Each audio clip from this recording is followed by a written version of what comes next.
Sasa kwenye kichwa chetu tuna garage ambayo ina sharpen mawazo na inatengeneza mawazo mapya kwenye akili yetu. Sasa Napoleon Hill katika kitabu hiki anazungumza kwa namna gani tunaweza kuifikia hii garage, na hii kwa lugha nyepesi sana ni kwamba watu ambao wana mawazo quality, wana mawazo bora kuliko watu wengine, huwa wanakuwa na uwezo zaidi wa kuifikia hii garage kuliko watu wengine. Kujiuliza kwamba labda huenda kuna watu wana mawazo bora zaidi kuliko watu wengine, kuna watu wana quality katika kufikiri kuliko watu wengine, na watu hawa mara nyingi ndio huwa tunaenda kuwaomba ushauri, ndio huwa wanaombwa ushauri na watu wengi. Sasa kama hii inaweza ikawa ni kweli, ambayo ni kweli kwa experience, na kuuliza wewe ili na wewe uangalie katika experience yako. Je, kuna watu ambao wana quality thoughts, kuna watu wana mawazo ambayo ni bora, yani ukimpa jambo lako anakutolea solution bora zaidi, anakuwa na mawazo ambayo yana msaada zaidi kuliko watu wengine. Hebu wewe katika experience yako litazame hilo. Lakini mimi nitakwambia ni kweli kuna watu ambao wana mawazo bora kuliko watu wengine. Ndio maana sisi tukizaliwa tunakuwa na tunashindwa kuwa na mawazo ambayo yanaweza yakaendesha maisha yetu. Tunasaidiwa kufikiri na tunasaidiwa kuamua na wazazi wetu ambao kwa wakati huo tayari wamekomaa akili, tunasema. Sasa hata hawa wazazi wetu, mtu anaweza akawa mtu mzima, akawa mkubwa, lakini level yake ya ujuaji na tunasema mawazo yake ikawa imeshindwa na mtu mwingine. Sasa umeshawahi kujiuliza kinachowatofautisha watu hawa ni nini? Mtu mwenye mawazo bora zaidi na mtu ambaye ana mawazo ya kawaida, na kuna mwingine mawazo yake yanakuwaga ni yanakuwa tunasema ni hayana kichwa wala miguu. Mara nyingi anatamka vitu ambavyo ukiviscrutinize au yeye mwenyewe akija ukamsaidia kufikiria vizuri, anaona kweli hapa nilikosea.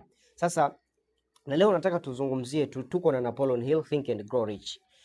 Kwenye hiki kichwa chetu hiki kuna karakana. Kwenye hiki kichwa chetu tunasema kuna kitivo, au kwa lugha nyepesi zaidi niseme kuna garage.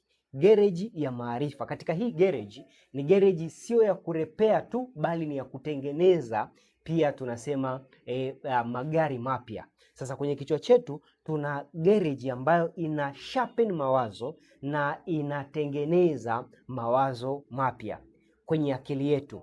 Sasa Napoleon Hill katika kitabu hiki anazungumza kwa namna gani tunaweza kuifikia hii garage, na hii kwa lugha nyepesi sana ni kwamba watu ambao wana mawazo quality, wana mawazo bora kuliko watu wengine, huwa wanakuwa na uwezo zaidi wa kuifikia hii garage kuliko watu wengine. Wanakuwa na uwezo wa kulifikia hili garage ambalo mara nyingi hii garage haifikiwi na kila mtu. Kuna garage ambayo mara nyingi ndo magenius tunasema huwa wanaifikia, au watu ambao ni wenye busara katika jamii huifikia kirahisi kuliko watu wengine. Na Napoleon Hill anasema hii garage watu wengine hawaifikiagi kabisa, au wanaifikia mara chache sana katika maisha yao. Na ni kitu gani ambacho kinaweza kukusaidia kujua kwamba umeifikia hii garage? Napoleon Hill anazungumzia concept tunaita ya hunch. Mawazo yanayokuja, kuna nyakati concentration ya mawazo inakuwa ni kubwa kuliko wakati mwingine. Yaani kuna wakati, kwa mfano wale ambao wanasoma, ukiwa unasoma, au maana wengi tulishasoma huko ulipokuwa O level au primary, kuna wakati ukishika daftari unaelewa zaidi kuliko wakati mwingine.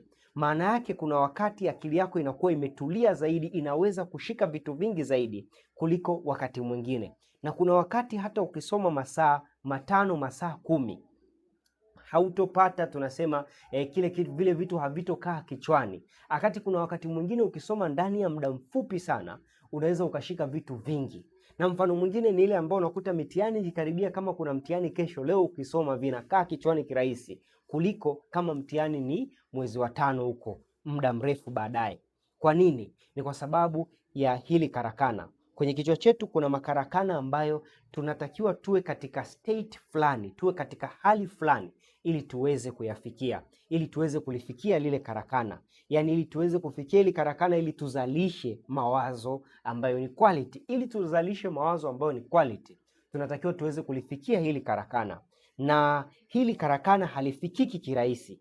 Sasa Napoleon Hill katika kumzungumzia genius anasema genius sio mtu wa ajabu, bali ni mtu tu ambaye ameweza kurise frequency zake, mawimbi yake ya mawazo yakafika kwenye hili karakana ambalo watu wengi hawalifikii.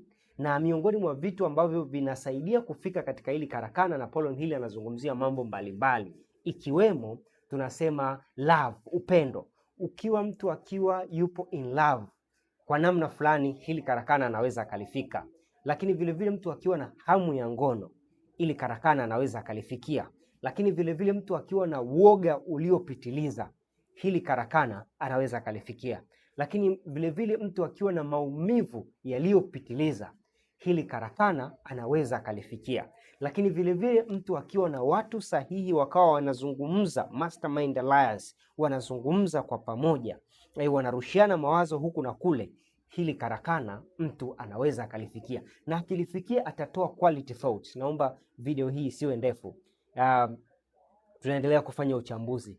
Kwa video hii ninachotaka kukusanua ukiweza kukitambua ni kwamba kwenye kichwa chako kuna karakana la maarifa ya ubunifu, na hili karakana halifikiki kirahisi, linafikika tukiwa katika status fulani. Kuna watu ni rahisi kulifikia hili karakana kulingana na tabia zao na mazingira yao, na kuna watu hili karakana hawalifikiagi kabisa. Hawa ndio mara nyingi ni waomba ushauri. Lakini watu wa ushauri, kuna watu maisha yake mengi ni watu wa ushauri, mara nyingi hili karakana huwa wanayafikia makarakana yao kirahisi. Tutakuja kujifunza zaidi. Mimi naitwa Mfaume Hassan. Kama umesoma kitabu hiki tujuze. Sisi ni Siri za Vitabu Bookshop. Tunacho kitabu hiki kwa shilingi 20,000 pekee. Tutakuwa tukiendelea kuchambua.